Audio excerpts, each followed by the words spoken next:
অথচ আমাকে কয় আমি নাকি তার হেল্পার। আমার অবস্থান কি শেষ পর্যন্ত কুলির পর্যায়ে চলে গেছে আব্বা? আমি আপনার কাছে জবাব চাই। সব কিছু নিয়ে এত অস্থির হয় না তো জহির।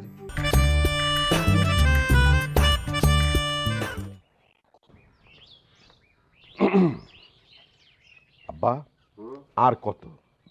আর কত অপমান করবি আমাক? আমি আর কত অপমান সহ্য করব? আমার তো সীমার বাইরে চলে যাচ্ছে সবকিছু। কিরা তোমাকে অপমান করলো? কিসি তোমার সহ্যের সীমা লঙ্ঘন হয়ে যাচ্ছে রে বাবু? আলাদা করে নাম কয়ে কি হবে আব্বা? বিশ্বাস বাড়ির কর্তৃপক্ষ কি পরিকল্পনা করে আমার সাথে এইসব কর্মকাণ্ড করতেছে?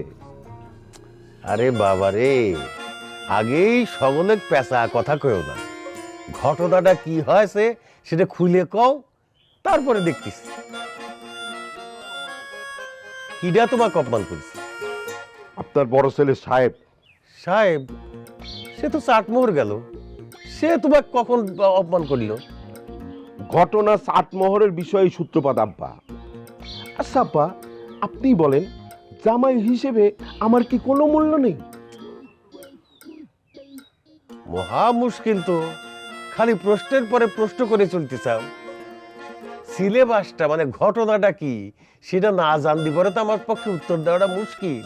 আপনার বড় ছেলে যা করেছে সেটা সিলেবাসের বাইরে চলে গেছে আব্বা।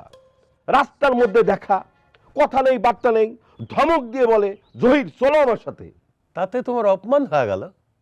আপনার কাছে কি মনে হচ্ছে না এটাই অপমানের জন্য যথেষ্ট? আমি একটা জামাই মানুষ, বাড়িতে একটা অনুষ্ঠান হচ্ছে, সেটা নিয়ে আমার সাথে কোনো সলা পরামর্শ করে নাই। অথচ আমাকে দাওয়াত পর্যন্ত দেওয়া হয়নি, এমনকি আমাকে কোনো দায়িত্ব পর্যন্ত দেওয়া হয়নি। অথচ আমাকে কয় আমি নাকি তার হেল্পার। আমার অবস্থান কি শেষ পর্যন্ত কুলির পর্যায়ে চলে গেছে আব্বা? আমি আপনার কাছে জবাব চাই। সব কিছু নিয়ে এত অস্থির হয় না তো জহির। সব কিছু ধরলে তো অনেক কিছুই ধরা যায়। তুমি কি বিশ্বাস বাড়ির সাথে কম বেইমানি করেছাও? ধরলে তো আমিও ধরতে পারতাম। আমি বিশ্বাস বাড়ির সাথে বেইমানি করেছি এ কথা আব্বা আপনি কবার পারলেন? অবশ্যই বেইমানি করেছাও।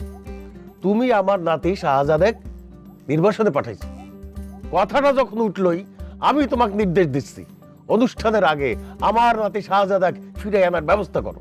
দুঃখিত আব্বা, অপমান করা সহজ, সাসপেন্ড করা সহজ, ওএসডি করা সহজ, কিন্তু শাহজাদা খাক বাড়ি ফিরে আনা অত সহজ না।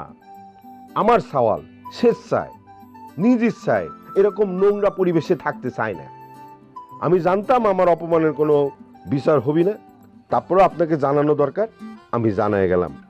আসি আব্বা, আসসালামু আলাইকুম।